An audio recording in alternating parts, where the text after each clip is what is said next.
Can you provide to Mr. Carvajal for the record and to this committee how you propose appropriate reuse of fracking wastewater when the Drinking Water Act prohibits the disclosure of fracking chemicals? Yeah, of course. Thank you for the opportunity to clarify, Chairwoman. Of course, I have jurisdiction over the Safe Drinking Water Act. In fact, that's where I spend most of my time.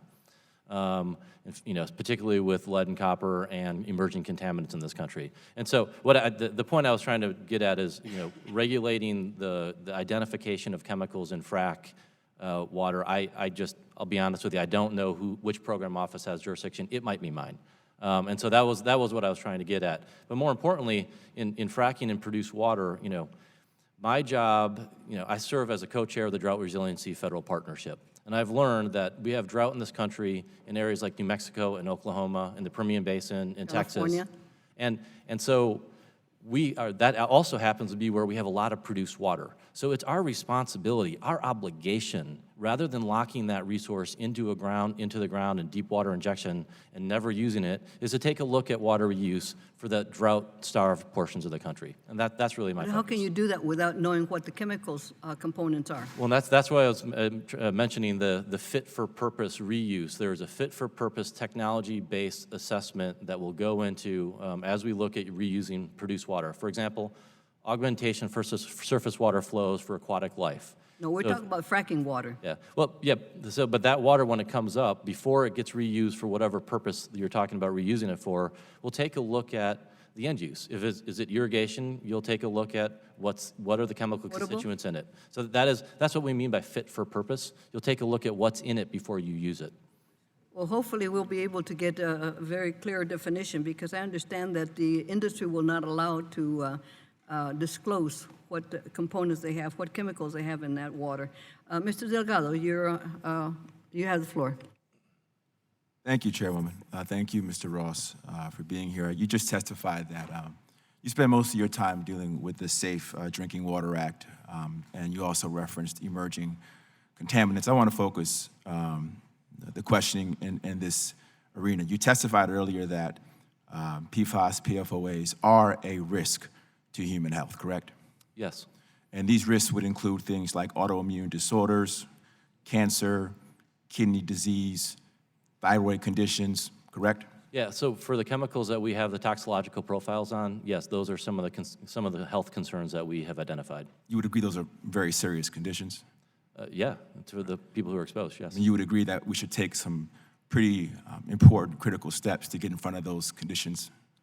That is why we have developed the National Action Plan, to get out in front and answer the scientific questions where we don't know the answers, and to begin the process to grapple with the chemicals that we do know about.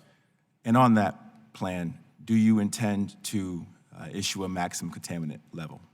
Well, the process that I have to follow is the Safe Drinking Water process established by Congress in 1996, and it's a multiple-step process. The first step in that process is to issue a regulatory determination. We've committed to doing that by the end of the year, and the teams are on pace to do that. I don't know if I heard an answer to my question. My question was, when you issue the plan, do you intend to detail an MCL? If I say right now we intend to do an MCL, then I've determined the outcome of the rulemaking, and I will be challenged as not having an open mind. So I'm following the Safe Drinking Water Act process that Congress established for me. The first step in that process is to do the regulatory determination. Do you think that there can be a scenario where you complete that plan, and that plan is viable and has merit in the absence of an MCL? In the absence, I guess You're suggesting that you can go through this whole process and ultimately not land on an MCL.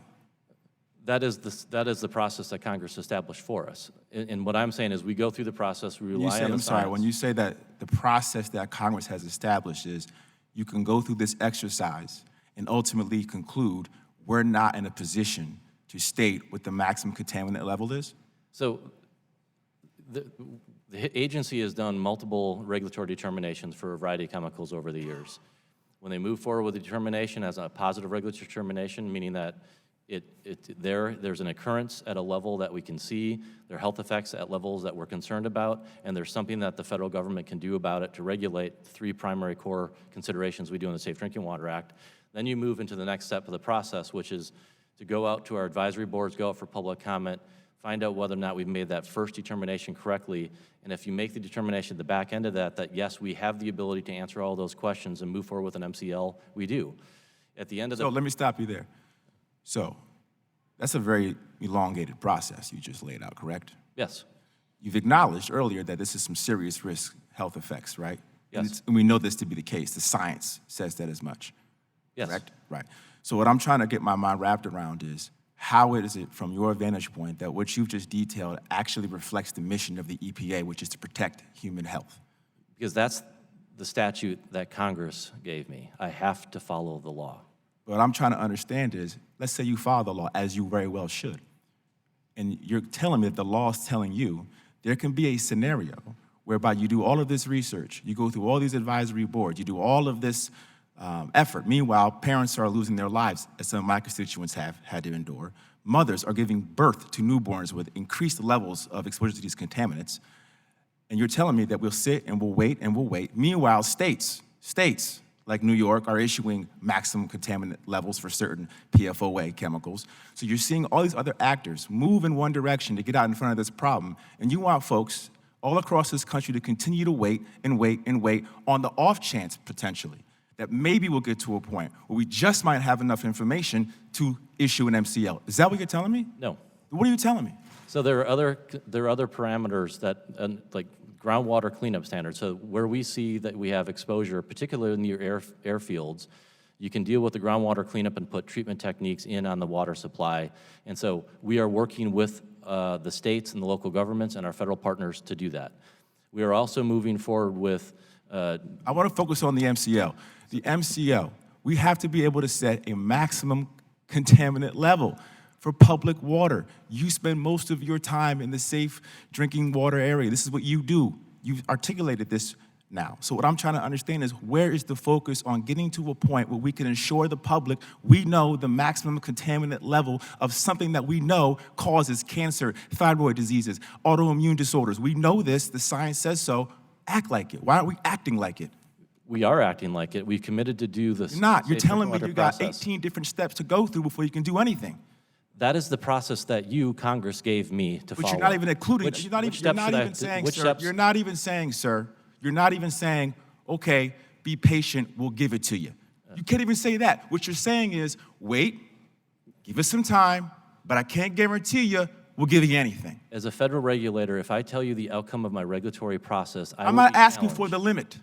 I'm not asking for you to define for me what the limit is. I'm asking you to commit to the fact that you will do everything in your power to land on an MCL that the public can rely upon. That is exactly what we've committed to do. We've committed to begin the process Then and just do say the so. MCL. Then just say we will commit to providing an MCL. You're asking me to presume the Yes or outcome no? of my rulemaking. Will you commit to the public that you will rely on the science for as long as it takes? Let's just take it off the table. But at some point, you will provide an MCL. I will rely on the scientists. I rely on the scientists every single day, and they're the I'm ones done. Thank driving you. this process.